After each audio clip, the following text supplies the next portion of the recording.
엊그제 토요일날 촛불 집회에서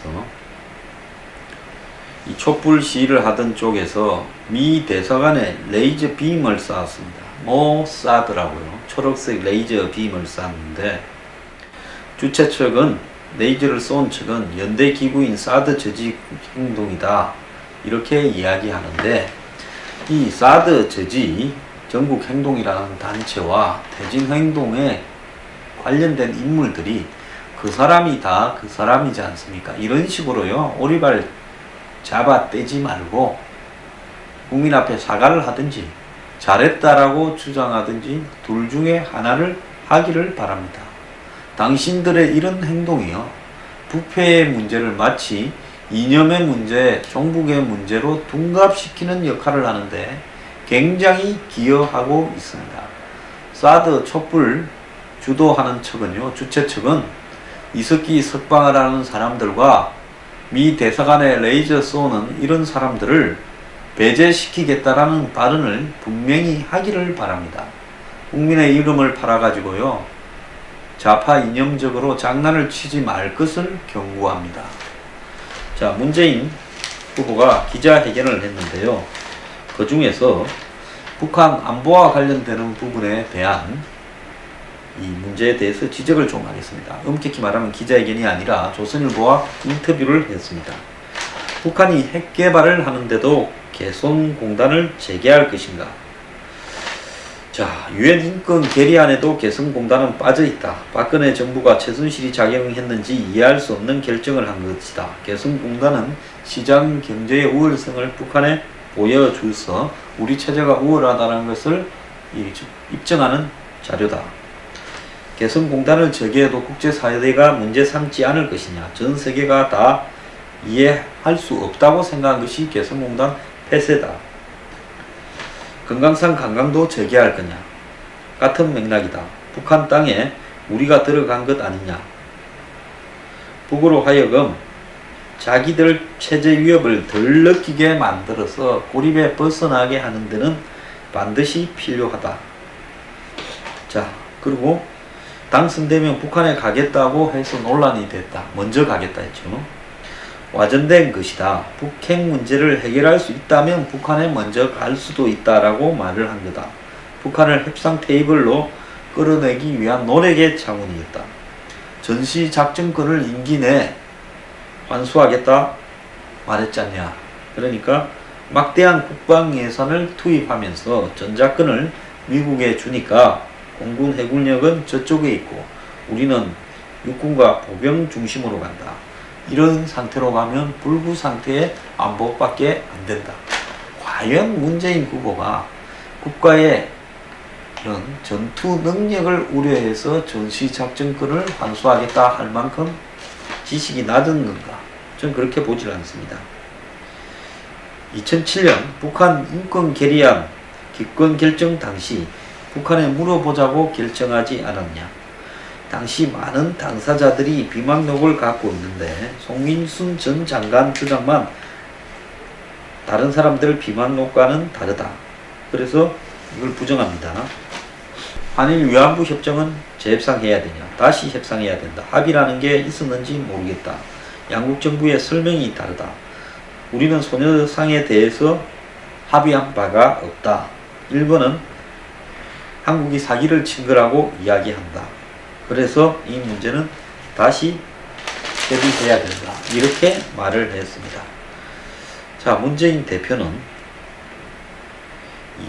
지금의 상황과 시대는 보수 진보 이분법을 넘었다.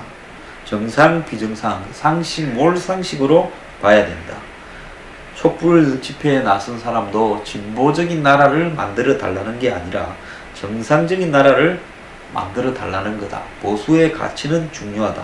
나 같은 사람이 진짜 보수다. 문재인 후보는요, 저한테 와서 보수 진보에 대한 강의를 좀 들어야 될 것 같습니다. 지금 박근혜 대통령의 비정상, 그리고 부패 의혹들, 최순실의 국정농단, 재벌과 박근혜 정권 간의 유착, 이런 부분들에 대해서 철저하게 정리되는 것을 맡고 있는 사람이 어떻게 보면 문재인 후보 라고 볼 수 있습니다. 물론 문재인 한 사람의 문제만으로는 보지 않지만은 지금 뭐라고 합니까? 태극기를 들고 박근혜 대통령을 살려야 된다 주장하는 사람들이 종북 문재인에게 정권을 넘겨줄 수 없다라고 이야기를 합니다. 마치 부패가 있어도 종북보다는 낫지 않느냐라는 희한한 논리를 제기하고 있습니다. 자, 부패한 사회가 종북이 판을 치는 사회보다는 낫다. 그리고 제 경중을 따집니다. 안 해먹은 사람이 있으냐? 좀 해먹는 것보다 종북을 집권하지 못하게 해야 된다. 그래서 박근혜 대통령을 살리는 것과 문재인이 안 되는 것 간의 관계가 도대체 무엇인지, 어떤 인과관계가 있는지 저는 잘 모르겠습니다. 박근혜 대통령이 살아나면 다시 도덕성이 생겨서 종북이 문재인을 처단하겠다라는 것인지, 박근혜 대통령이 그만큼 종북 척결 문제에서 집중한 게 있는지도 저는 의문입니다. 통진당 하나 해산했지만은 그걸로 끝났습니다. 박근혜 정부에서 종북적인 성향을 갖고 있다고 평가를 받은 사람이 교문수석을 했습니다. 차은택이 외삼촌이라고 해요. 그것뿐입니까? 박근혜 대통령은 미국보다 중국을 먼저 가고 지나친 친중 정책으로, 반일 정책으로, 그리고 미국과의 건조한 정책으로 우방들을 다 화나게 했습니다. 이게 아니라고 말하고 싶습니까? 어쨌거나 제가 말을 하고 싶은 요지는요, 문재인 후보의 이런 애매한 발언, 의심스러운 발언, 특히 북한과 관련되는 문제에 대한 일련의 발언이나 행동들은 충분히 문재인 후보가 종북이다라고 이렇게 선동을 하는 사람들에게 구실을 줬고, 그 구실이 최근에는 박근혜 대통령을 탄핵시켜서는 안 돼야 된다라는 주장으로까지 확대되고 있다는 것입니다. 문재인 후보는 여기에 대한 책임을 분명히 자각하면서 자신을 돌이켜 봐야 될 시점이라고 봅니다.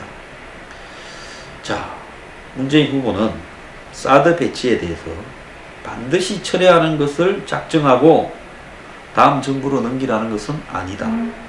얼마 전에 송영길 의원이 7명을 데리고 중국에 가서 왕위 앞에서 다음 정권에서는 사드 철회된다라고 그런 뉘앙스로 말하지 않았겠습니까? 중국이 받아들일 때 그것이 다음 정권에 반드시 바뀌는 게 아니다라고 생각을 했다면 중국이 그 사람들을 환영하고 접대를 했겠습니까?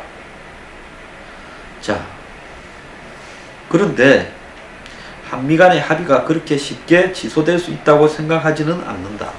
다만 국회 동의를 포함한 공론화 과정을 갖고 중국과 러시아를 설득하는 기회를 가질 수 있을 거다라고 말을 합니다.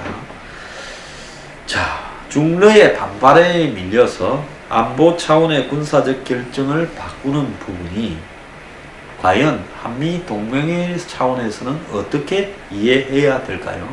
아마 이렇게 하다가는 미국은 그냥 둬라, 우리가 나가고 말게 뭘 사드를 배치하냐, 이렇게 결론을 낼 겁니다. 문 후보는 지금까지 사드 철회에 가까운 재검토를 계속 주장을 해왔습니다. 그게 그렇게 생각하지 않는다면, 문 전 대표가 말을 한 것을 듣는 사람이 잘못 이해한 거라면 여기 있는 저조차도 남의 말귀를 제대로 알아듣지 못하는, 한마디로 이런 수준 미달이 되어버린 겁니다. 숱한 언론들은 문 후보의 말을 못 알아들어서 문 후보의 사드에 관한 발언을 그렇게 썼겠습니까? 자, 쉽게 취소될 수 있다고 생각하지 않는다는 언급은 과거 재검토하겠다라는 것보다는 좀 나아진 거라고 보이지만은, 자, 핵도 아닌 재래식 방어 장비 배치에 대해서 국회 동의를 받는다? 주한미군이 무슨 무기를 서로 합의하여서 정부 간에 배치하는가에 대해서 일일이 국회 동의를 받는다. 이게 말이 됩니까? 그러면 북한은 어떠한 무기, 핵을 새로 개발하고 장거리 미사일을 개발하고 도발하고 하는 부분을 어디에 일일이 승인 받는 데가 있습니까? 하고 싶은 대로 하는데 우리는 거기에 대응하는 방법을 국회 동의를 받고 한다면 이것이 서로 간에 군사력 대결에 있어서 효율적으로 작동할 수 있는 것인가? 저는 말이 안 된다고 봅니다.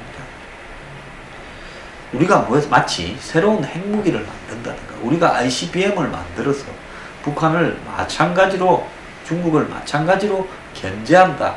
이런 수준까지 가면 국회 동의라는 이야기가 나올 수 있겠죠. 자, 이런 선례를 만드는 것은 한미 동맹을 와해시키고자 하는 사람들의 공의에 적합한 부분입니다. 자, 문 전 대표는 개성공단 금강산 관광 즉각 재개 입장도 확인을 했는데요. 그런 지렛대를 가지고 있어야 북핵 문제 해결에 도움이 된다. 이렇게 말을 했는데 자, 개성공단 가동 중에 북핵은 더 발전되어 왔고 금강산 관광을 할 때도 이렇게 북핵은 점점 더 발달되어 왔습니다.